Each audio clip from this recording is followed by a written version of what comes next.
Good afternoon, everyone. It's episode 647 of Office Hours, and I have two of my mentors in the house.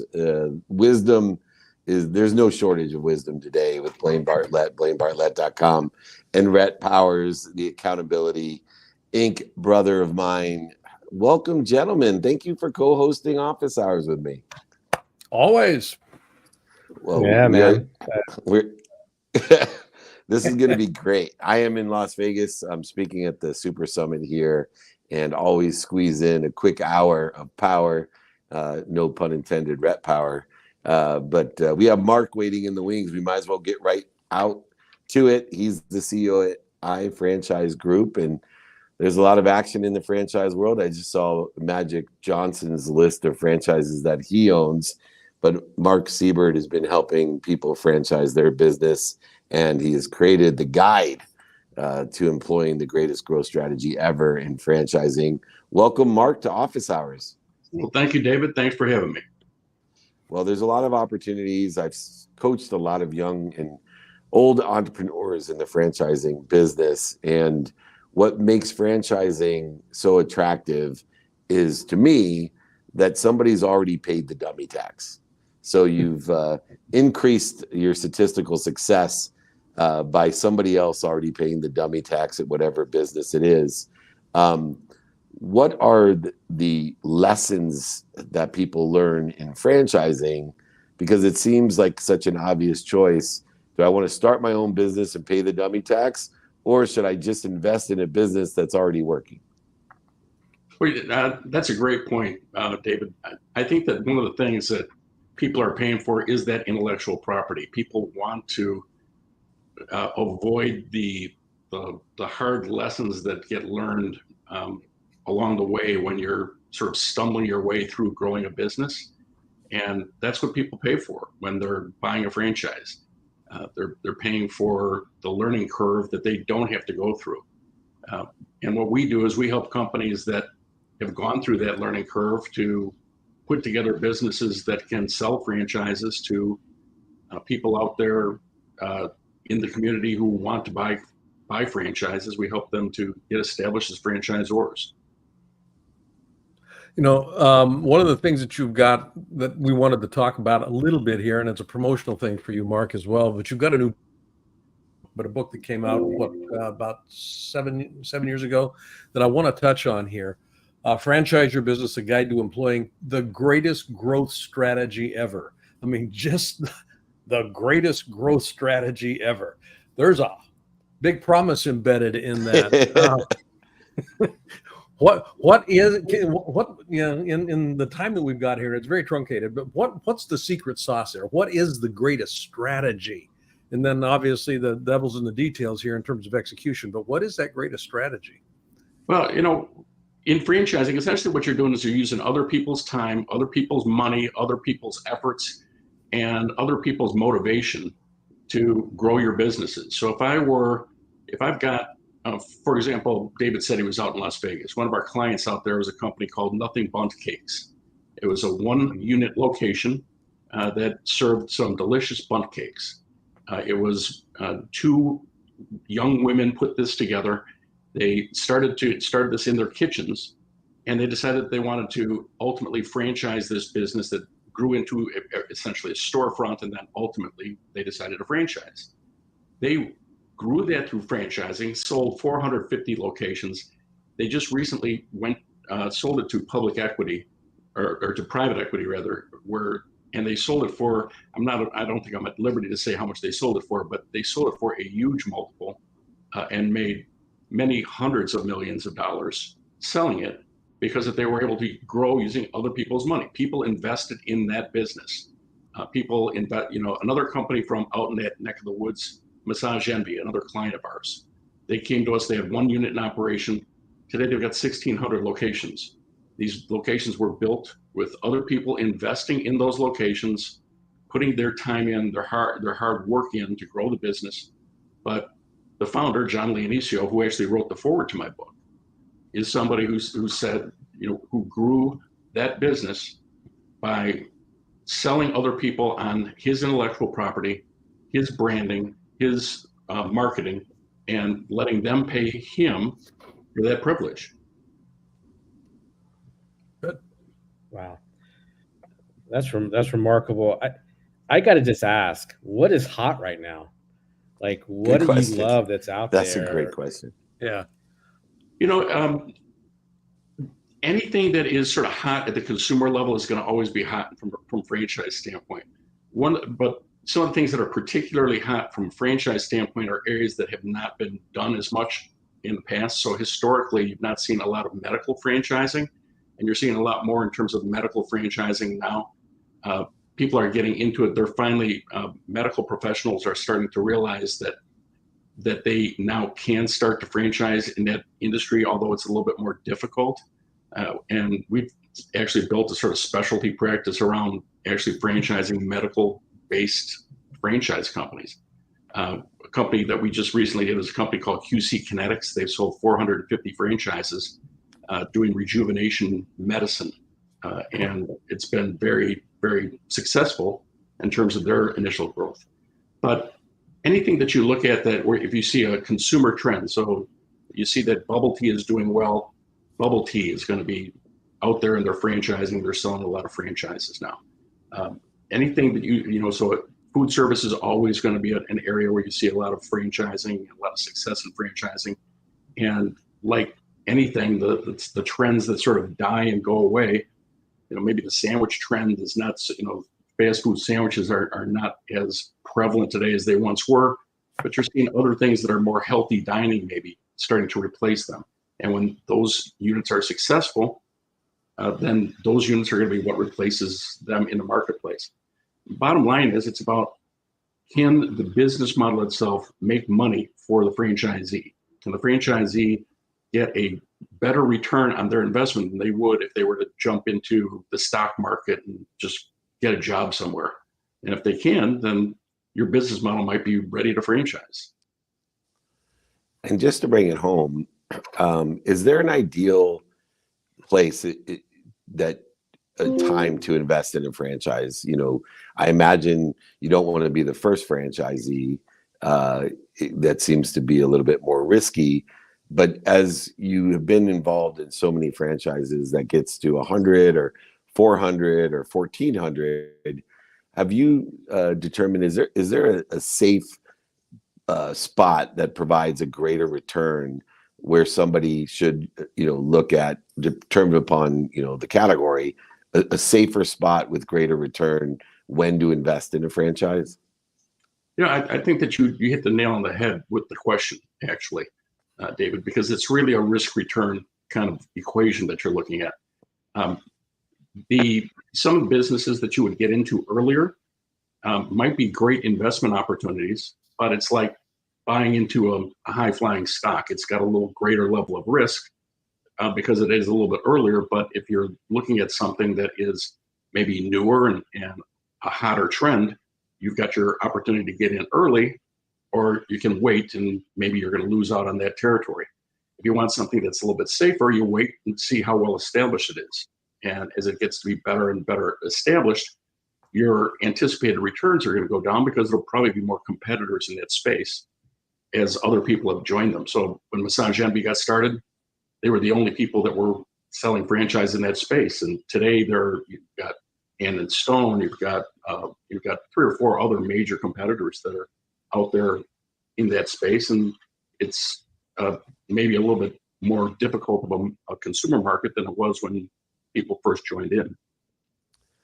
Well, I've learned a lot today, especially about leveraging an investment as a franchisee in understanding how we can utilize other people's money to build our brand and create greater opportunity for us, even at the stage of having one storefront. There's nobody that's been around longer and has more expertise. He's written the book on franchising your business. He can help teach you the greatest growth strategy ever, as Blaine has indicated to us. Check out Mark Siebert. He will help you get to where you want to be or better. The iFranchise Group, they're here to support you with over 40 years of experience. Mark, promise us you'll come back. Thank you for all the great information and insight. It'd be my pleasure. Thanks so much for having me. Awesome. It's MBA in a day here at Office Hours, and I got my two favorite professors, Professor Rhett Powers and Professor Blaine Bartlett. Anita is waiting in the wings. Anita Nowak is here. She is the founder and chief empathy officer of Purposeful Empathy by Design. Welcome, Anita. Well, thank you so much, gentlemen. And Rhett, you asked a very powerful question. I hope I get the opportunity to answer what's hot in my world too. Well, why don't we start there? I'm a secret guy. Let's start. So empathy is something I live by, and instituting a perspective of forgiveness into my life is different than sympathy. But what's hot in the world of purposeful empathy? Empathic leadership, baby. It's probably not Quebec, Canada. Right? There you go. Quebec is not. It's not a fad, guys. It's true. I mean, the stats now post-COVID have made the business case for empathy in the workplace, either for leadership or workplace culture. And just the stat I'll open with is that 84% of CEOs know that it matters to the business. They know it matters to the bottom line, but 7 out of 10 still fear showing empathy in the workplace because they feel they're going to be less respected. We got to dispel that myth. We've got to let go because there's just so much evidence that everybody is hungry for empathic leadership and empathic workplace culture. And, you mentioned you live by it. When you live by the ethos of being kind to others and seeing empathy as a trait that you want to grow in your life, the benefit is that it comes back to you. Not only physiologically, but there's the neuroscience that proves it too. When we're in an empathic embrace, if I'm feeling emotionally connected to any of you, guess what happens in my brain? The pleasure and reward centers of our brain light up, just like when we're on psychedelics or if we're having a good piece of chocolate cake. So yes, that's what's hot. A bundt cake. Or a bundt cake. Or bundt cake, yes. Yeah, David and I wrote this book, Compassionate Capitalism, that you see over my shoulder here. The idea of compassion is, basically grounded in the experience of connection. Yep. And how do you generate connection? I mean, that's a conversation I have with leaders all the time. How do you actually generate connection in the workforce such that they actually, the folks that you're working with, not just your employees, but others want to actually, how do they feel about themselves? I guess is where I'm going. How do they feel about themselves when they're in your presence? Do they feel seen, heard? Do they feel as if they are uplifted, or at least they have the opportunity to uplift? And some of the leaders that I've spoken with around this notion of empathic leadership, to your point, they're going, how do I, they confuse it with sympathy. They confuse it with vulnerability in a negative context. So how do you actually square that circle with your folks? Great question. Okay, so let's start with these words that often get conflated. Yeah. So you've got pity, sympathy, compassion, and empathy. And I actually put them on a continuum. On the pity side of the equation, there's power asymmetry embedded in the relationship. So when you pity somebody, oh, you poor you look down on them with disdain and judgment. Now, as you make your way across the continuum to empathy, I define it as the innate trait that unites us in our common humanity. Because we all share these feelings that we have in common: hope, fear, shame, love. But we don't want to assume that we know what somebody else is feeling, so we don't want to project. And the issue in the workplace, if you want to create connection, is it turns out there's research on this, that the higher up you climb in the hierarchy, the less likely you are to empathize with people. Yes. Okay. So the hack that I like to talk about, there's two of them. When you're in presence with somebody who's telling you something that's kind of emotionally laden or important to them, silence is golden. We're like allergic to silence, especially in the Western Hemisphere in North America. And the more you give space to silence, the more opportunity it is for somebody to actually share more. Because when somebody's sharing something big to them, they're not even noticing the silence. It's uncomfortable for us to bear witness to silence, but it gives them a chance to catch up with what they're thinking about, and they might divulge even more. So welcome some silence, lean into that discomfort. That's the first one. And the second one is something that therapists have been taught to do, social workers, even teachers to a certain extent, and that is to reflect back. So you say a sentence and I reflect back the 3 or 4 words that you just said, that you just ended the sentence with. Now, it seems robotic to us to do that. It seems kind of mechanical. But to the person who's just been speaking, when they hear their own words reflected back, it feels like they have been heard. It feels like you're really with them listening. So those are the 2 fastest ways that I know to create connection. Thank you. Yeah. Well, quick question: how do you reach leaders with this? Like, how do you get them to buy into this, into this process, into what you're talking about here? Because it's a little selfish of a question, because, you know, all of us here probably coach leaders, and I just want this in my tool bag. You know, I just want some extra tools here to put in my tool bag when I'm talking to people. And this is a problem. People struggle with this. Yeah. Like, so what's like your number one trick to like get them to see what you're talking about here and get a little breakthrough? So will you indulge an anecdote, like a story, to make the case? All right. So I talk about it often because I think it's powerful, because I think everybody can relate. One day, many years ago, I was in a long lineup to send a parcel in the mail. And this is before we all had cell phones to distract us. So it took half hour during the holiday seasons to get to the counter. And the woman who greeted me was rude, like really, really rude. And it was so offensive, and I was so taken aback that I wanted to like call her out on it. Instead, because I just at the time was learning about the neuroscience of empathy and that we could become more empathic with practice, I had a nanosecond reflex to just breathe, look at her in the eye, and ask, "Are you okay?" And she responded by saying, I've been working double shifts for 2 weeks straight. My son's at home with a fever. I am getting sick. It's 3 PM. I haven't had lunch. And the tears started falling. And I reached across the counter and we were holding hands. I'd hated this woman 10 seconds earlier. And then all of a sudden I had nothing but gushing empathy for her. So empathy is a powerful unifier across distance and divide of all sorts, right? And we need that more than ever in the world that we're living in now. But how do you make the case to business leaders? And I've spoken to law firms and investment companies and even defense contractors, and everybody's like, well, we're a high performance company, right? And all of this nice stuff is going to get in the way. And I say, you know what? If you have a culture in your workplace where social capital is high, guess what happens? Communication gets better, trust goes through the roof, innovation, presenteeism goes away, absenteeism goes away. Like all of these bottom line metrics that we care about are supported by empathic culture. So I just make the business case. And if you need a review of it, go to the TEDx talk that Anita has called Empathy is Our Superpower. And I think that's a great way to bring superpowers together in leadership as well. Reading the book Purposeful Empathy will allow us to tap into that superpower and for personal, organizational, and social change. I'm a big fan. My superpower is consistency, but second to that would be empathy and compassion, sympathy, no pity here.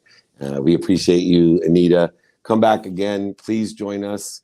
And we'll look forward to next time we're up north to see what else is going on there in Quebec. So thanks for joining us. Stay warm. Winter is coming. We'll see you soon. Bye-bye. Pleasure was all mine. You're amazing. All right. One of my favorite superpowers, empathy. I'll still stick to consistency as well. And I know you two understand that. Our next guest, Jay Conner, is in the house. And we have Jay here. He's a commercial real estate developer, private money expert, international speaker, best-selling author, and CEO of Conner Marketing Group. He's a man of many talents. And everyone, if you want to get his money guide, it's invaluable. Go to jayconner.com/money guide. Welcome, Jay. We want to talk money now.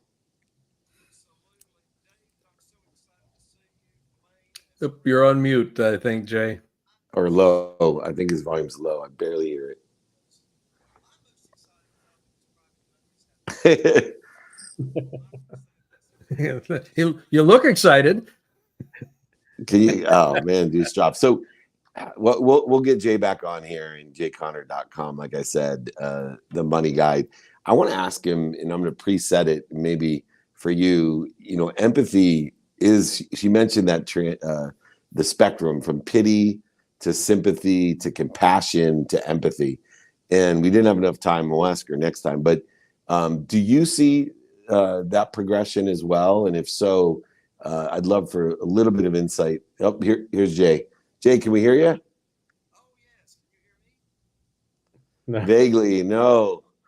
There's always audio. I'm here at Ryan Pineda's office, and we were joking around. They had 3 different microphones, and I said, you know, video you can handle because you can do B-roll and pictures and words, but you just can't get around bad audio. Can someone from my team help out Jay? Is our next guest here, and we'll swap them?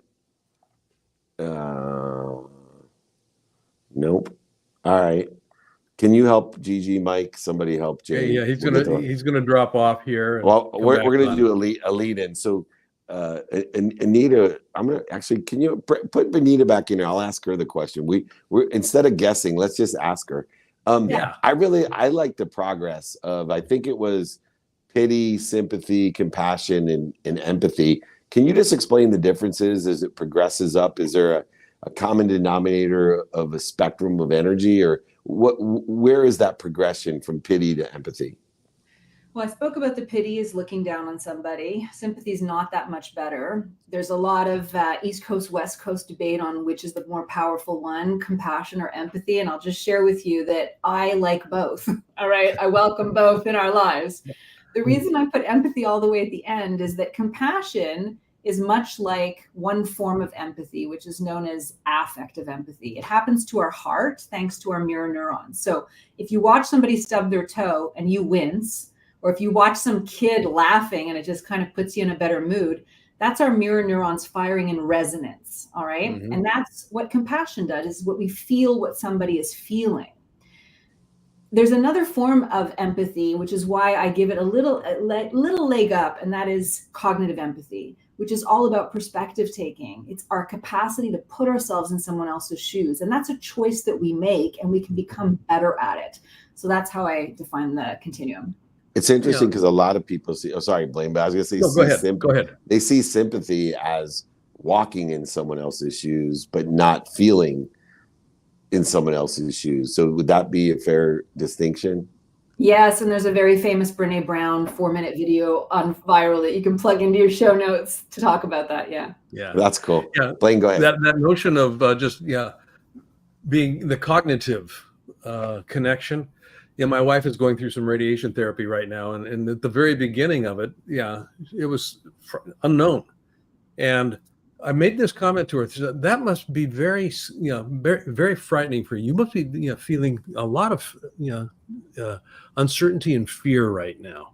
And she just, just dropped in. And it wasn't that I was feeling what she was feeling, but there was a recognition that this situational dynamic, in the way that it was positioning her, had to have been in her mind frightening. I couldn't imagine it not being, and being able to articulate that, recognizing it, number one, but then articulating it, number two, made all the difference in the world. Absolutely. Just real quick. Yeah, no, I was going to say, Blaine, but you must have been also very scared and uncertain. Yeah. Yeah. Look at you. I was just going to say that was going on as well. There was no question about that. Yeah. And did you have trouble putting yourself in her shoes? Is that hard? Did you find that hard? No, not really. Because I could imagine laying on the table, and I could actually paint that scenario for myself. But it tends to be that we have the capacity to empathize with people who are like us or close to us, right? That's something that we have developed over time as a species. It's harder to empathize with people who are other, who look differently, eat differently, vote differently than us. And so the goal, I think, is to actually learn how to transcend this and extend our capacity to empathize to larger groups of people. I think that's what's going to move the needle. Yeah. Well, and I just thinking of it, since I love Blaine's wife so much, I was getting choked up and emotional because of the relativity that she has and Blaine has in my life. I was feeling it, even though there. But what was so interesting, Anita, what you just mentioned is something that I think is so important today because of the separation that exists, is that we need to appreciate our differences. And it's easier to appreciate the difference with relativity.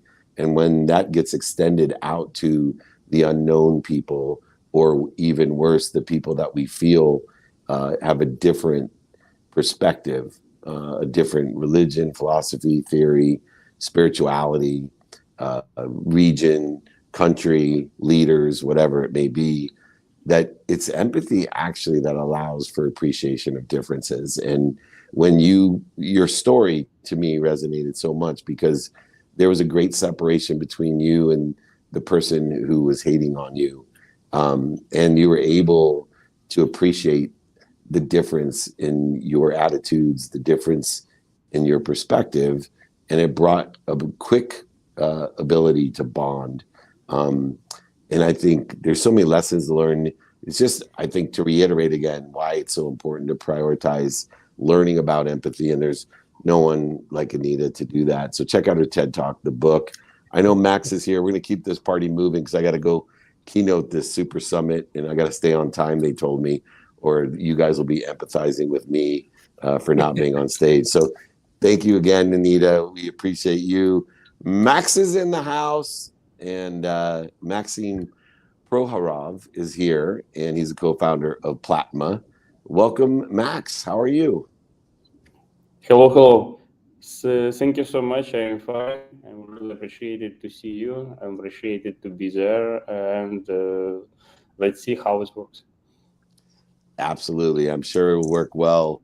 There's all type of automated platforms out there for small businesses, mid-sized businesses, and large businesses. And understanding what led you to create Platma as a business automation platform to allow them and to save and spend hundreds of dollars on their IT teams. What was it that motivated you or led you to build Platma?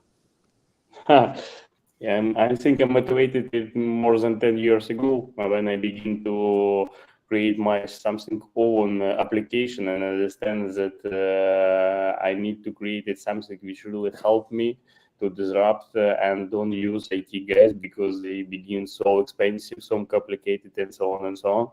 And I focused to have a lot of experience and created my own company in Ukraine to create application and then gathering all my knowledge and use new technology AI, how to create a platform which really can help to create application and be more effectively and digitalize services without any engineers.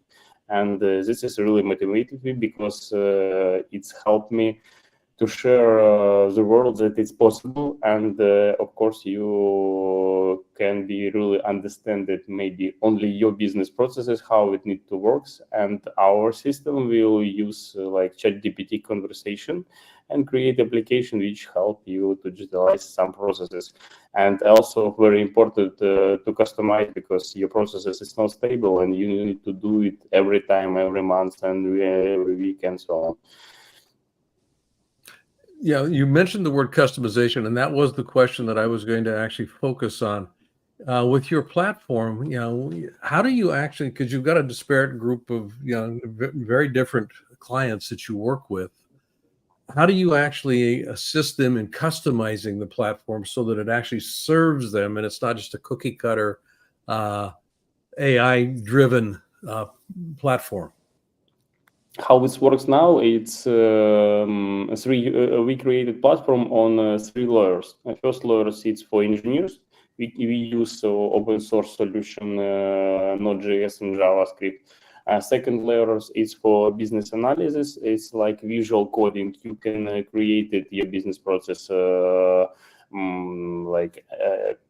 by visual blocks like a Lego. And third block is our disruptive. We gathering all of this and use our AI Neuralink, which really understands all open source stuff which we have, and it's created a digital solution. Now we focused only in e-commerce, small and medium business entrepreneurs, because they already understand how work in the digital. They have clients, and they have the problem. It's routine. It's every day is 80% of daily works. It's repeating. And you can digitalize it and can create like a robotics which help you to do these tasks without involved humanity. So much of business is connecting with your audience and connecting with your ideal client. And my understanding of the audience here right now, they're all business owners. They're SME, SMB. They're business owners. They're founders. Like, tell us what your dream is for this, and like the number one problem you think you help solve. Honestly, I think maybe next 2 years we will focus to create it like operational system for business, without any problems, without any knowledge which understand. And it may be like entrepreneur take a question recording, and the system will create for him. Okay, we have knowledge all over the world how to fix your problem. Maybe let's use these business processes. Don't create it from scratch, because your business not like something disruptive, and you will not, you wouldn't to pay for this expertise and knowledge. Let's use this digital solution and customize for your specific specific business and specific niches. That's all. It's I imagine, which I think we will going next 2 years, because it's step by step. First of all, now we created base of applications, and our AI will create it and base of application without humans, and then our AI will create a new solution which really helps to entrepreneurs focus on their idea, but not on business and routine which he need to prepare it and so on. Well, if you're looking for a business automation platform, look no more. Go to Platma.com. Max has a customized, personalized solution for a variety of different businesses, and utilizing the automation and AI in order to create a more efficient, effective, and statistically successful business. Max, great having you on. We hope to see you. We are coming up north, so come see us in person. We'd love to meet you, and I can't wait to check out the platform, Platma.com. Thank you for joining us. Thank you so much. Bye-bye. Bye-bye. All right, we will cut him short, but we'll have him back, the amazing money man himself, Jay Conner. Let's see if his volume is up to snuff here. Jay, can we hear you? Is this a little bit better, David? Hey, that's awesome. He has a voice. Yeah. Well, hey, when money talks, your amazing Max fixed it. Yeah, man. Well, my amazing Max is amazing, but look, when money's talking, I want to be able to hear it, and you know how to talk money. You know where to get the money now, and you give a money guide to help people understand not only where and how to get money, but understanding the relationship with it as well. So I want to start there. How important is, regardless of your guide, the relationship that you have with money? Well, relationship with money is paramount. Some people think that, well, it's interesting you asked this question, David. My wife, Carol Joy, and I, we went out to Texas last weekend, about 2 hours out of Dallas-Fort Worth. We live in Eastern North Carolina. And we went there for a little vacation. Her birthday was last Friday. And we were talking about one of her brothers. She's got 5 brothers.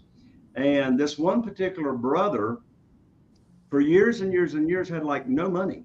I mean, he was a school teacher, wife stayed at home, 3 kids, no money. Well, now he's a pilot. He's making all this money. And unfortunately, he's never had to manage any money. And since he's now got money, he's like giving his money he's giving it away. It's like, I can't keep money. It's like a sin to keep any money. So how important is relationship with money as it comes to real estate investing? You know, I use private money using private money for our real estate deals, primarily single family houses. I mean, I've done commercial deals, condominium developments from the ground up, shopping center from the ground up, but primarily my focus since 2003 has been single family houses here in Eastern North Carolina. Well, my first 6 years of getting money for my deals, David, Blaine, Rhett, all I knew to do was go to the local bank, get on my hands and knees, put my hands underneath my chin, pull my skirt up for my banker to look at all my personal assets, give me a colonoscopy. And, you know, I'm begging and chasing and persuading and trying, you know, please fund my deal. Please fund my deal. And that's all I knew to do. Well, that worked for 6 years, 2003 to 2009. And let me tell you, if I'm lying, I'm dying. Sitting here at my desk, January 2009, I picked up my phone. Believe it or not, we actually have handsets here in North Carolina with cords attached to them. But I picked up my telephone and I called my banker that I'd had for 6 years. His name was Steve. And I said, Steve, I got these 2 deals under contract. And Steve, I mean, he'd been funding my deals for 6 years. And he said, I learned like that over the telephone. He said, Jay, we closed your line of credit here at the bank. I said, Yeah. what? I said, what? What are you saying? I mean, have you ever heard anybody say anything? It's like it's not computing in your brain. I said, what are you talking about, Steve? We've been doing this for 6 years. He says, Jay, don't you know there's a global financial crisis going on right now? I said, no, but you just gave me a financial crisis for cutting me off. And so I hung up the phone, and David and Blaine and Red, I'm gonna share a quick little question. Right, I asked my, the power's in questions, and I asked myself a question that will fix any problem your audience has got. I don't care if it's financial, health, career, relationship. And here's the question I asked myself. I said, Jay, who? It ain't how. I said, who do you know? I'm sorry, David. I made a tear roll down your leg right there. Yeah, anyway, well, I lost all my money when I called my private bank after 10 years, and they told me my $40 million line of credit was now limited to $1 million. That hurt. And so here's the question I asked myself when my banker cut me off. I said, Jay, who do you know that can help you fix your problem? And by the way, guys, these people running around saying every problem's an opportunity. I want to throw up. I didn't have an opportunity. I had a problem. I had a problem. And so, when I asked myself, who do I know? I immediately thought of Jeff Blankenship, a dear friend of mine and Carol Joy's. He lived in Greensboro, North Carolina at the time. And I called him up. He was investing in real estate. I said, Jeff, and I told him what had happened with the banker. He said, well, Jay, welcome to the club. I said, what club is that? He said, the club of having your line of credit shut down to the bank. My bank just shut me down last week. I said, well, how you going to fund your real estate deals? He said, well, have you ever heard of private money? I said, no. By the way, he wasn't talking hard money. He weren't talking hard money. He's on doing business with individuals, human beings that are like breathing, I said, no, I never heard of private money. He said, well, have you ever heard of self-directed IRAs and how people can take their existing private retirement accounts and move them over to a self-directed IRA company and loan out and get either tax deferred or tax-free income? I said, what in the world are you talking about? I'd never heard of that. So I shut down the phone, and let me tell you something, guys. I knew my friend Jeff had told me something. I went to studying private money. I went to studying self-directed IRAs and how people can do that.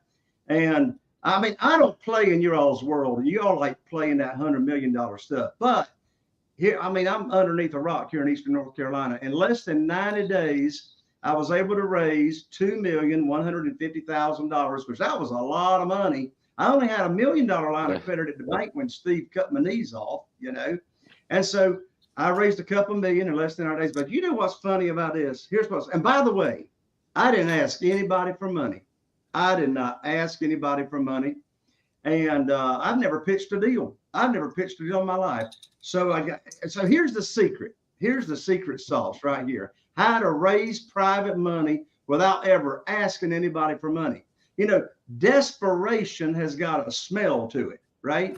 Desperation. Yeah, I mean, people can smell when you're desperate. And you know, the worst time to be raising money, for goodness sakes, is when you need it for a deal. So what did Yes. I do? I separate the conversations. This is how we separate in North Carolina. We separate the conversation, right, between teaching. See, here's how I never asked for money since I got cut off. I put on my teacher hat, and my teacher hat says private money teacher.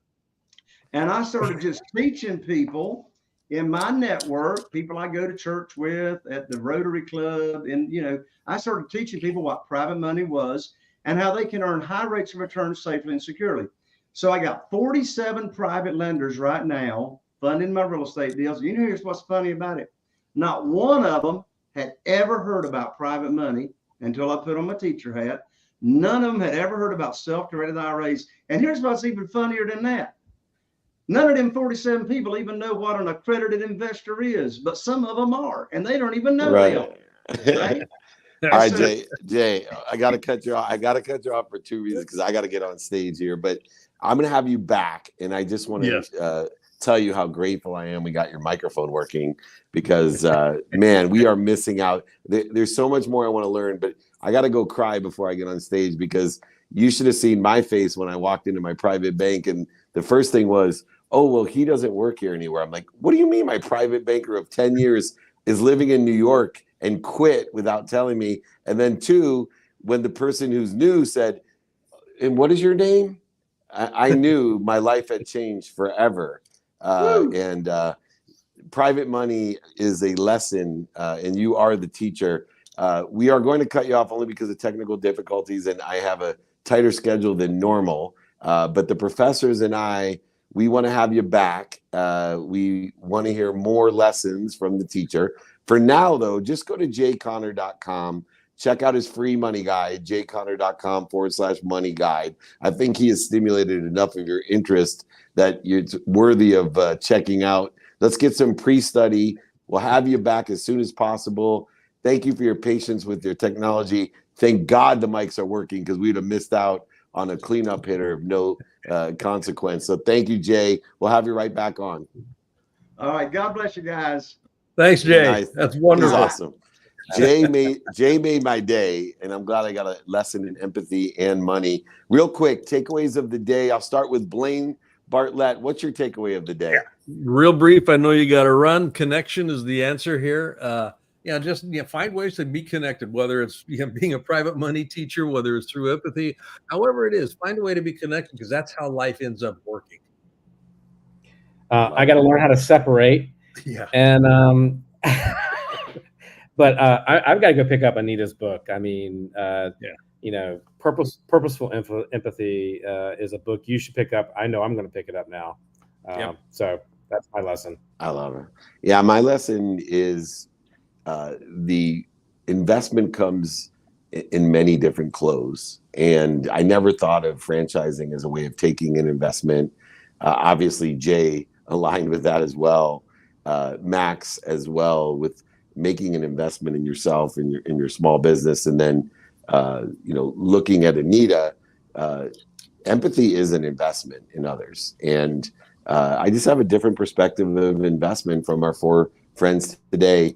I'm glad that you all have invested, you, Rhett, and Blaine, in me and the show for so many episodes, and invested in me and myself as a leader. It takes leaders to teach leaders, and both of you are great mentors of mine. BlaineBartlett.com, Rhett Powers. Thanks for joining us. We'll have you right back on Office Hours. God bless both of you. Thanks, buddy. Knock them Thank alive. you. I will knock them alive. Let's stay alive and appreciate our lives. All right, Gigi, that's we're in Las Vegas. Come and see us. We got a meetup, holding court. We are on stage in less than an hour, so I got to jump. We'll be in LA for Masterminds VIP dinners. Come and join us there. And in New York City, we already got a big lineup. Gail King, Ja Rule, Victor Cruz, and many, many more. We are celebrating October 7th with Peace, our nomination second year in a row of the Nobel Peace Prize with Junior Achievement. Come and join all of us, celebrities, athletes, and entertainers, hanging out in all 3 cities, Vegas, LA, and New York. All you got to do is reach out to me, 949-298-2905. Be alerted in the 200 cities we're in. Email me, david@dmeltzer.com. Remember, be kind to your future self and do good deeds. We'll see you soon. God bless all of you. Thank you.